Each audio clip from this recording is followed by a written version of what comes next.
adjusted his uniform, his sharp blue eyes fixed on the towering alien across the table.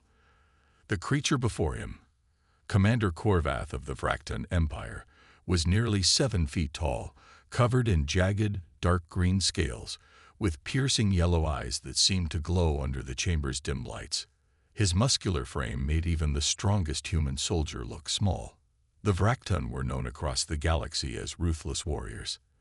They conquered planets, crushed rebellions, and rarely entertained diplomacy. But today, for the first time, a meeting had been arranged between humans and Vraktan. The hope was to establish peace before another war broke out. Elias cleared his throat. "Commander Korvath, we appreciate your willingness to negotiate. Humanity does not seek war. We believe both our species can benefit from cooperation." Korvath let out a low, growling laugh. His sharp teeth gleamed as he smirked. "Cooperation, a strange word for a species as weak as yours." Elias frowned but kept his voice calm. "Weak?" Korvath leaned forward, his heavy armor clanking as he moved. "Your people are small, your bones fragile, your weapons inferior to the firepower of the Vraktan fleet. Your warriors, they do not fight with honor, only with tricks and machines." His voice was filled with amusement. "You are prey, and yet you think to sit as equals before me." Elias's fingers tightened into a fist under the table. He had expected resistance, but the complete lack of respect from Korvath was infuriating. However, he had been trained for moments like this. Losing his temper would achieve nothing. He smiled instead. "You think we are weak." He tapped a small button on the table, bringing up a holographic display. Images flickered to life. Ruins of ancient Earth wars, massive cities rebuilt after devastation, stories of human survival against impossible odds. "Let me tell you something about humans, Commander. We have been through disasters, wars, and tragedies that would have wiped out lesser species. And yet, we endure. Not because we are the strongest, but because we refuse to break." Korvath narrowed his eyes. "Words are meaningless. A true warrior proves their strength in battle, not in stories." Elias smirked. An idea struck him. Something bold, unexpected. He leaned forward. "Then perhaps you should meet the strongest humans I know." Korvath's eyes glowed with interest. "Your warriors? Your generals?" Elias chuckled. "No, my parents." For the first time in the entire meeting, Korvath looked genuinely confused. "Your parents?" "Yes. If you really want to understand human strength, I invite you to Earth. Come have dinner with my family. See for yourself what makes us strong." The other diplomats in the room gasped. A human commander inviting a savage warrior like Korvath to his home. It sounded absurd, dangerous, even. Korvath studied Elias for a long moment.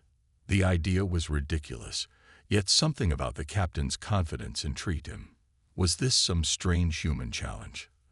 A test of dominance? If so, he would not back down. Finally, the Vraktan commander let out a deep growl, their equivalent of a laugh. "Very well, Captain Grant. I accept your challenge. I shall meet these so-called strong elders of yours. And if they disappoint me," he bared his sharp teeth, "I will not be so patient next time." Elias stood up and extended a hand.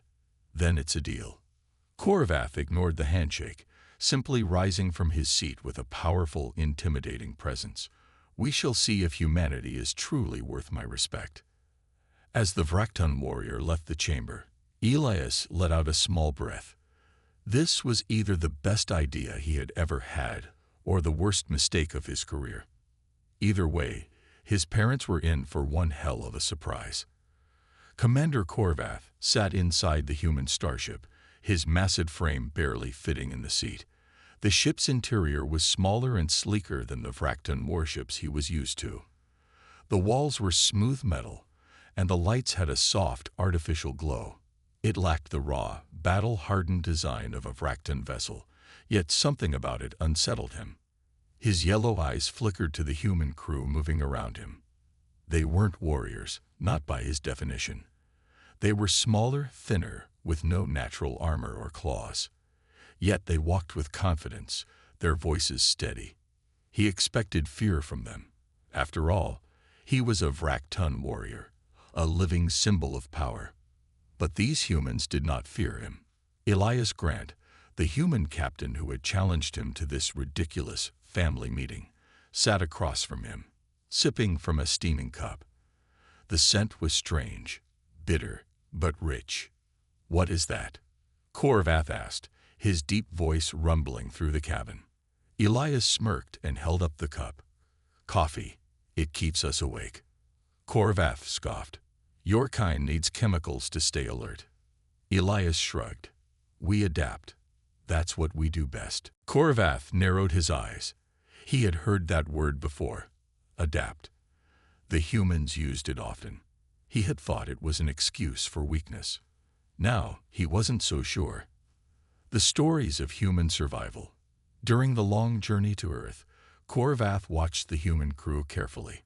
They weren't physically imposing, but their efficiency was impressive. They worked quickly, adjusted to problems without hesitation, and remained calm under pressure. One night, as the ship traveled through the quiet void of space, Corvath sat with a few human officers in the common area. Elias leaned back in his chair and stretched. "You ever hear about the Apollo 13 mission?" Elias asked. Corvath crossed his arms. "What is that?" Elias grinned. "A story about human survival." Corvath listened as Elias explained how, centuries ago, human explorers had traveled to their own moon. But something went wrong. An explosion in their ship. No weapons, no backup, just a damaged craft floating in the void. They should have died. And yet, they survived. Elias said, "They didn't have the strongest ship, the most advanced technology, or the biggest weapons. They had only their brains, their teamwork, and their will to live." Corvath remained silent, processing the story. Survival through intelligence and stubbornness. This was not the way of the Vraktan. Another officer, an older woman named Lieutenant Harris, leaned forward. "You ever hear about the siege of Stalingrad?" Corvath growled. "No, but it sounds like a battle." "A long one," Harris said. "Human soldiers trapped in a frozen city, surrounded, outnumbered, starving. They should have surrendered. Instead, they fought. They didn't win through brute strength. They won because they refused to break." Corvath's claws tapped against the metal table. "And what became of their enemy?" Elias's face darkened slightly. "They lost. Because they thought endurance meant being the strongest. But real endurance is about surviving long enough to win." The room fell silent. For the first time, Corvath considered something he had never questioned before. Was strength only about power? Approaching Earth. After days of travel, the ship finally approached Earth. Corvath stood near the viewing window, gazing at the blue and green world below. It was beautiful. Vraktan worlds were harsh, rocky wastelands, brutal storms, and endless war zones. But Earth looked alive. Oceans stretched across its surface, forests spread like green veins, and glowing cities pulsed with energy. "You've never seen a planet like ours before, have you?" Elias asked. Corvath grunted. "No. It is strange, too peaceful." Elias chuckled. "It only looks that way from up here." As they descended, Corvath noticed vast landscapes, mountains taller than any Vraktan fortress, and rivers that twisted like silver snakes. He had assumed Earth was soft, weak. Now he saw something else.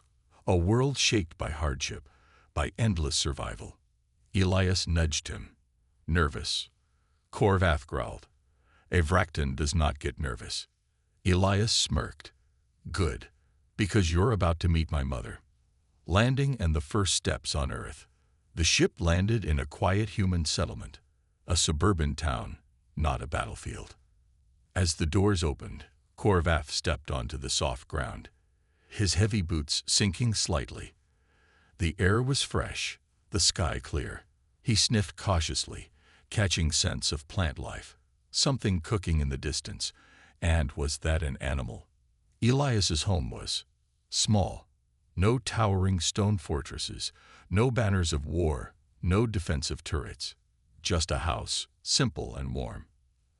As they walked toward the front door, Corvath paused. A new sensation stirred inside him. Uncertainty. He had faced countless battles, stood before warlords and kings, but this was different. The door opened.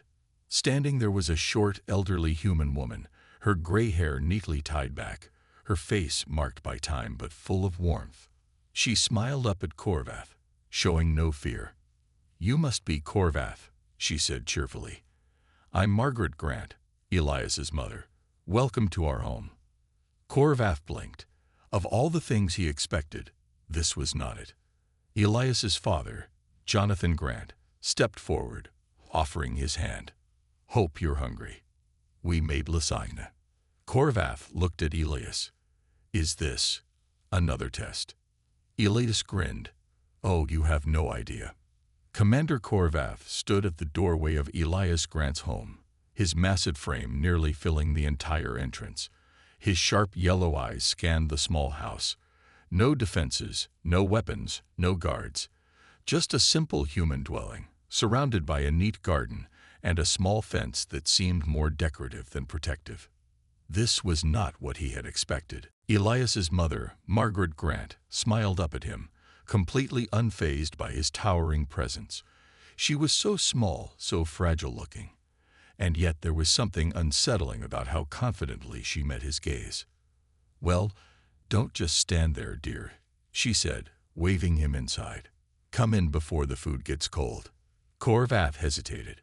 On his homeworld, stepping into another's dwelling uninvited was a challenge, an act of war or dominance. But these humans, they had different rules, different strengths. With slow, deliberate steps, he ducked under the doorway and entered the human den. The inside of the house was strange, too quiet, too peaceful. No roaring engines, no battle chants, no smell of fuel or weapon oil.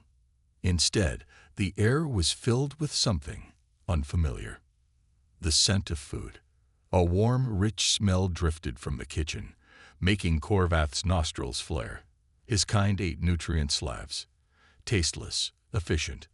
Food was fuel, nothing more. But this scent was alive. In the center of the room stood Elias's father, Jonathan Grant, an older human with a sturdy build and calm, knowing eyes. He wiped his hands on a towel and approached Corvath. "Welcome," he said, extending a hand. "I'm Jonathan." Corvath glanced at the hand. He knew this gesture of peace from his studies on human culture. A simple act, yet it held meaning. Slowly, he reached out his clawed, armored hand and grasped Jonathan's. The old human did not flinch. Interesting. The challenge of food. A few minutes later, Corvath found himself seated at a wooden table, something that felt more like a negotiation platform than a dining area. In front of him was a plate of lasagna, a steaming, layered dish of soft noodles, red sauce, and melted cheese. Margaret beamed. "I made this myself. I hope you like it." Corvath stared at the dish. Was this some kind of test? A warrior's trial? He had faced death in battle, fought creatures 10 times his size, but now he was confronted with a plate of food. He picked up the fork, clumsy with the delicate human utensil. Elias smirked but said nothing. With a deep breath, Corvath speared a bite and placed it into his mouth. The flavors exploded on his tongue. Rich, savory, warm. It was nothing like the bland food of his kind. His sharp teeth chewed slowly, savoring the unexpected pleasure. For the first time in his life, food was not just fuel. It was something more. Margaret watched expectantly. "Well," Corvath swallowed. He would not show weakness. With a curt nod, he muttered, "Acceptable." Elias snorted. "That's Vrakton for delicious." Corvath scowled but continued eating. The true test begins. Dinner continued with stories. Jonathan spoke of his time as an engineer, solving problems in deep space with nothing but scrap metal and willpower. Margaret told tales of raising Elias and his sister, keeping them alive through stubbornness alone. Then Margaret turned to Corvath. "So, dear," she said, refilling his plate, "tell us about yourself." Corvath blinked. "About myself." She nodded. "Your childhood, your family, your people." Corvath hesitated. In Vraktan culture, the past was meaningless. Only victories mattered. Why would humans care about such things? Elias smirked. "Careful, Corvath.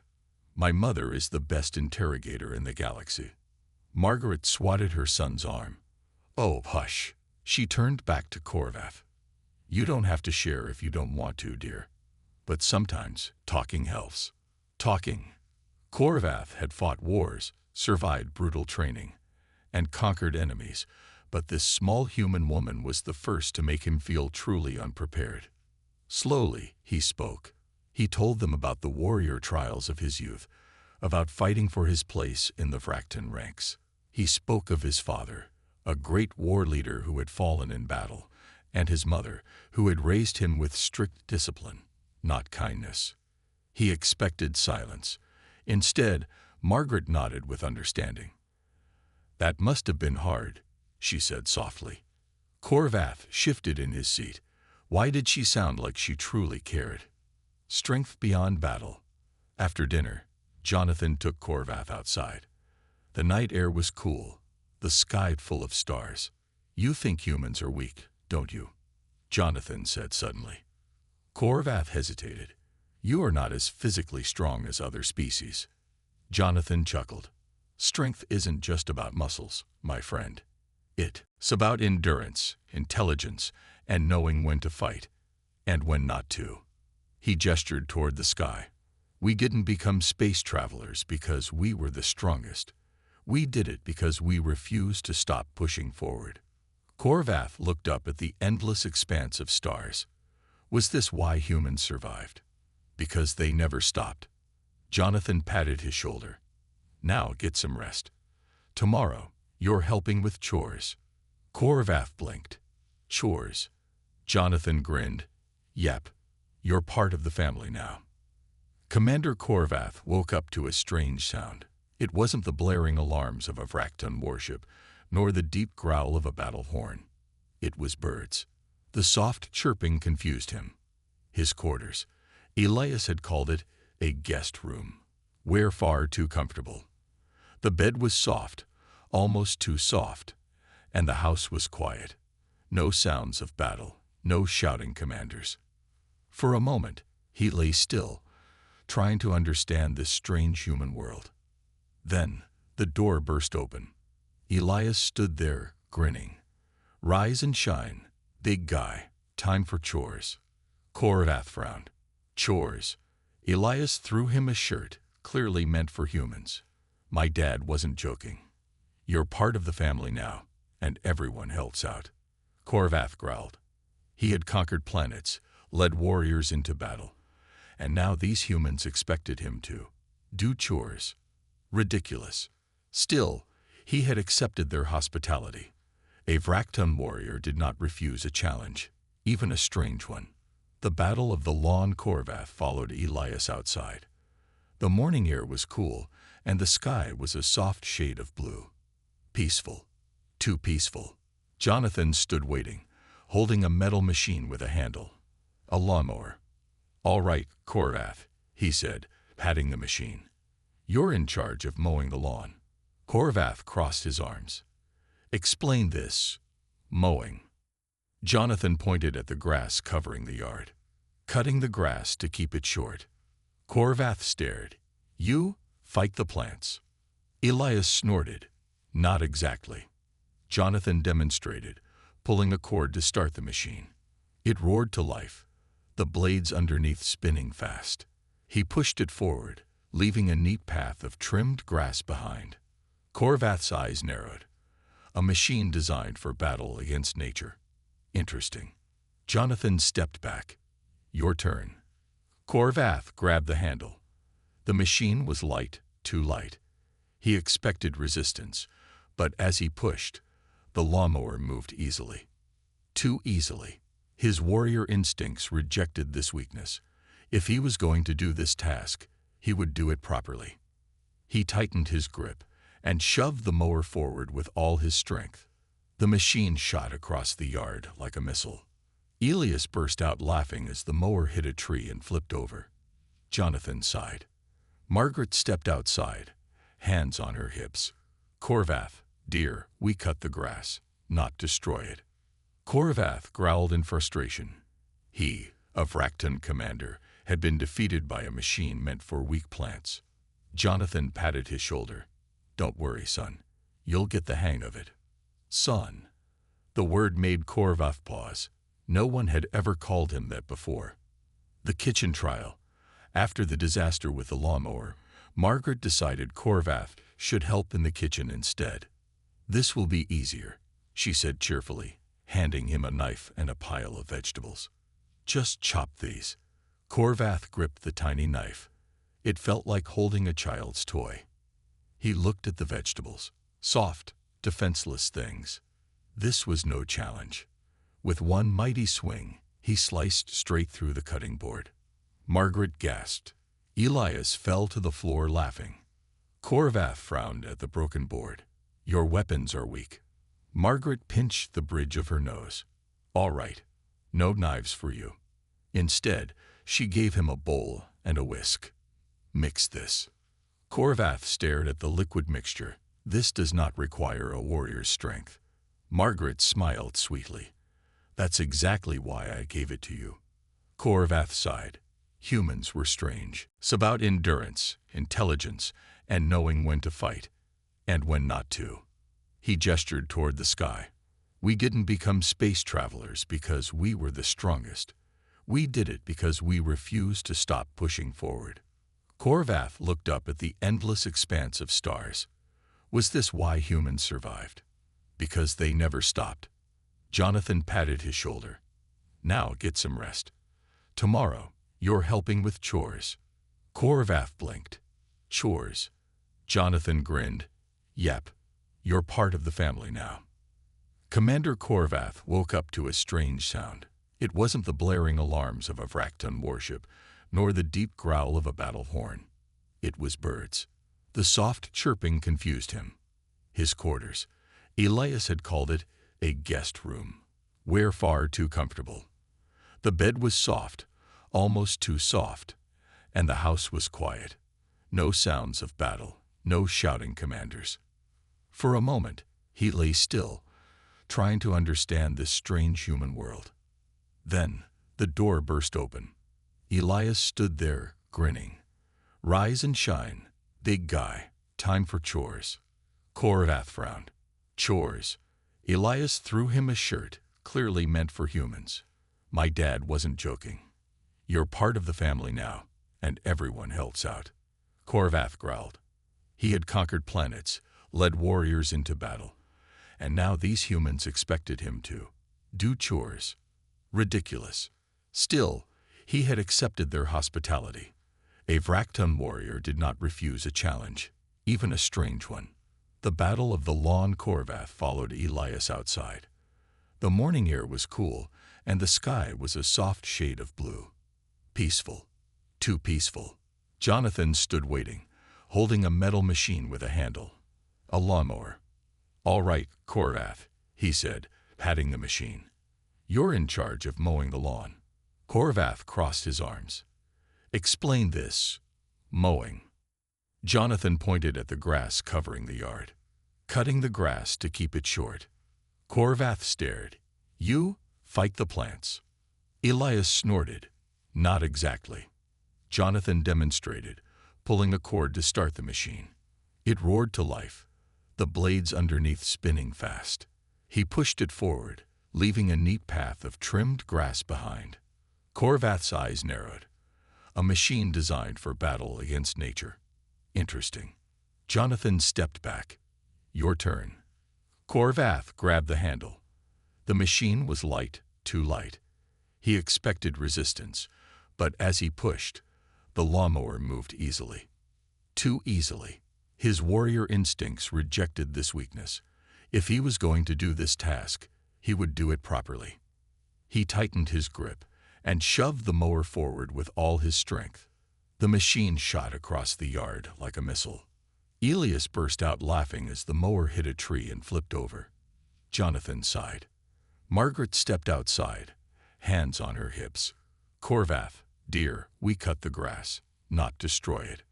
Corvath growled in frustration. He, a Vraktan commander, had been defeated by a machine meant for weak plants. Jonathan patted his shoulder. Don't worry, son. You'll get the hang of it. Son. The word made Corvath pause. No one had ever called him that before. The kitchen trial. After the disaster with the lawnmower, Margaret decided Corvath should help in the kitchen instead. This will be easier, she said cheerfully, handing him a knife and a pile of vegetables. Just chop these. Corvath gripped the tiny knife. It felt like holding a child's toy. He looked at the vegetables, soft, defenseless things. This was no challenge.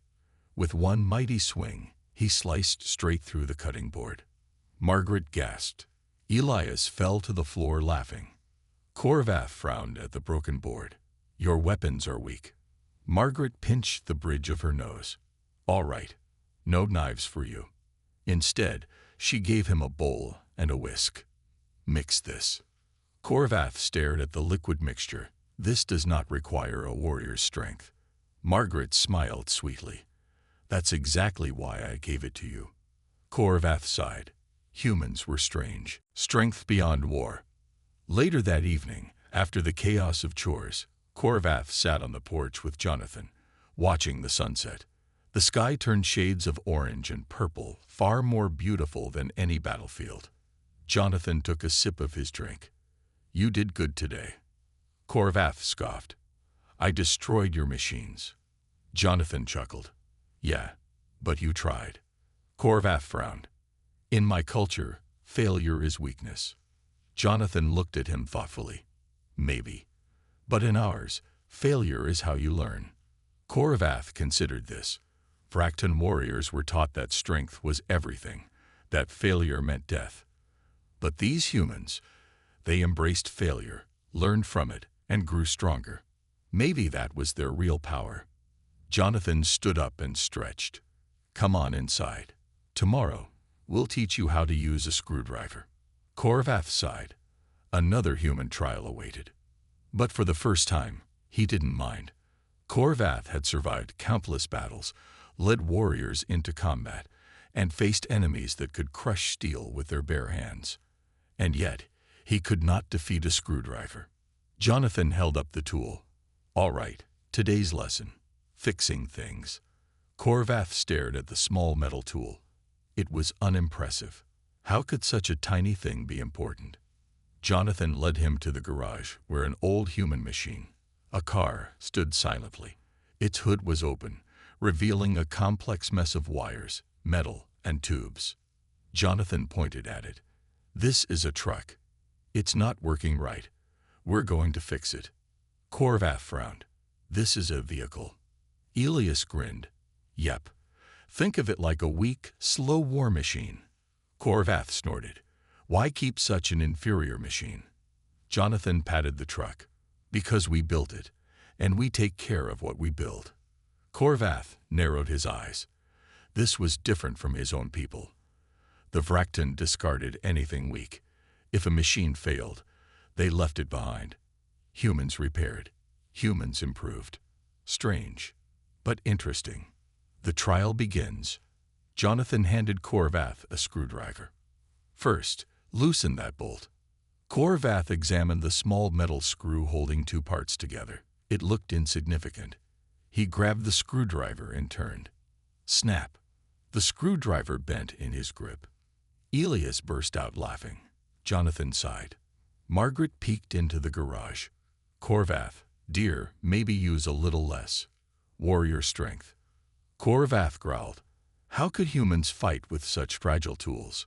But he tried again, this time carefully turning the screwdriver. The bolt loosened. Jonathan smiled.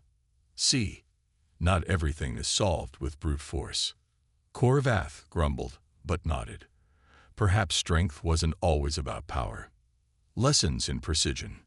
For the next few hours, Jonathan taught Corvath about tools, wires, and engines. The warrior struggled. His hands were made for war, not delicate work. More than once, he crushed a part by accident. More than once, Elias laughed so hard he had to leave the garage.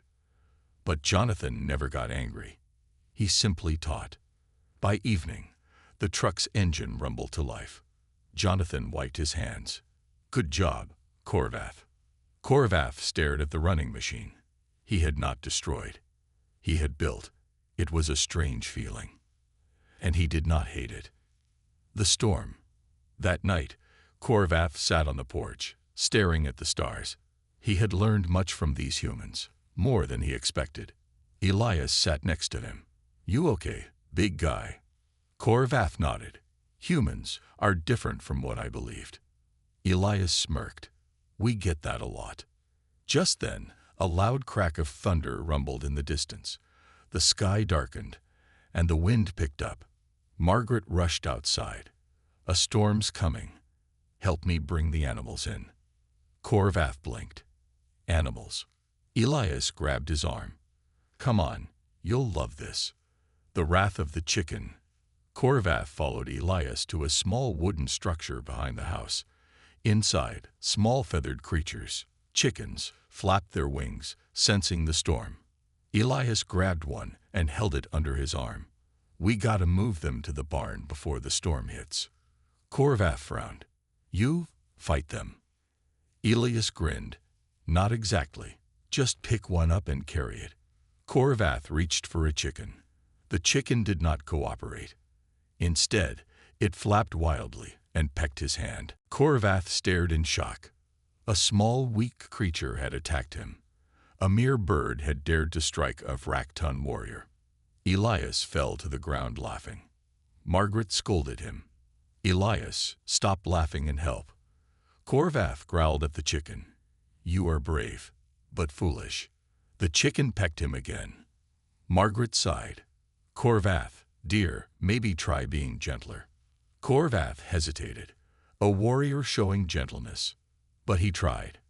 Carefully, he scooped up the chicken, holding it firmly but softly. The chicken settled down. Margaret smiled. "See, strength isn't always about force." Corvath was starting to understand. Strength in many forms. After the animals were safe, the storm raged outside. Lightning flashed, and thunder shook the house. Corvath stood by the window, watching. On my world, storms are a sign of battle. They remind us that only the strong survive. Jonathan stood beside him. Maybe. But to us, storms also remind us of something else. Corvath glanced at him. "What?" Jonathan smiled. "That after the storm passes, life begins again." Corvath thought about that. Perhaps strength was not just about survival. Perhaps strength was about rebuilding. As the storm raged outside, he felt something change inside him.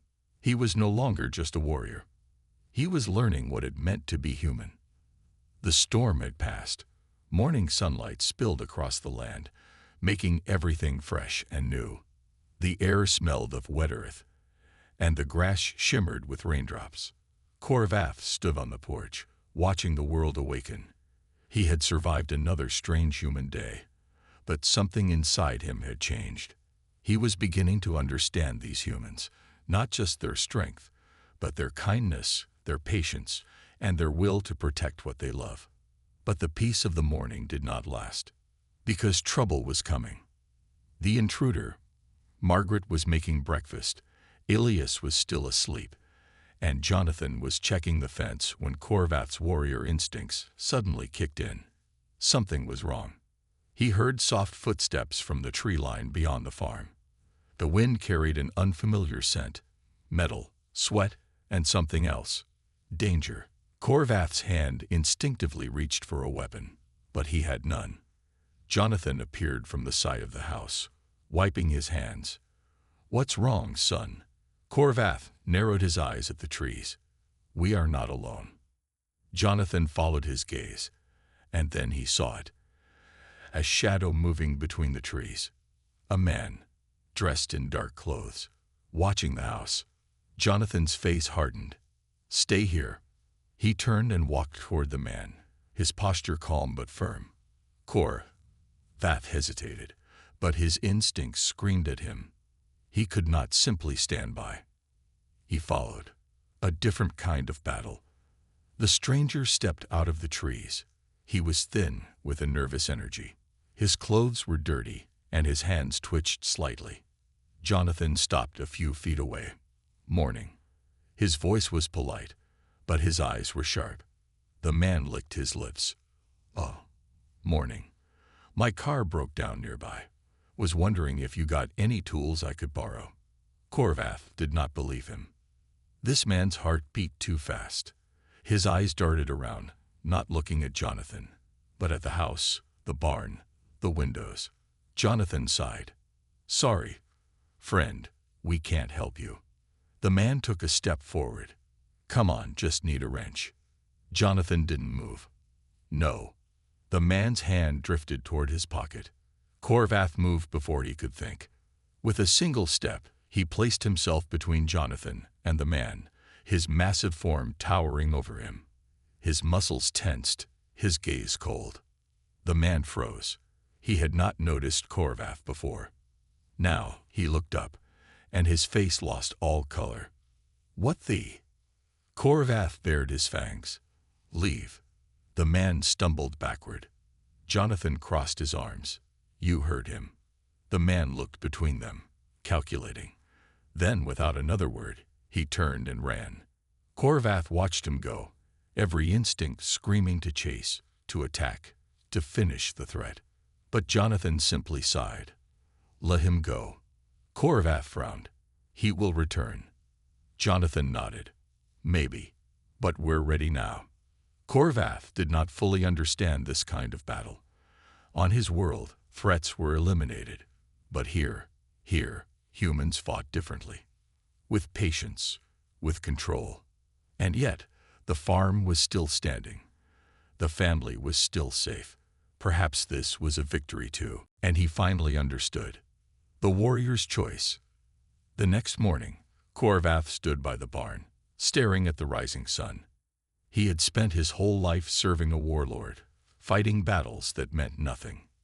But here, he had fought for something real. Jonathan walked up beside him. "You're thinking again." Vath nodded.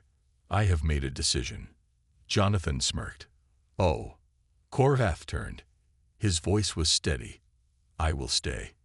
Jonathan smiled. "Good. You belong here." Vath took a deep breath. For the first time in his life, he was not just a warrior. He was home.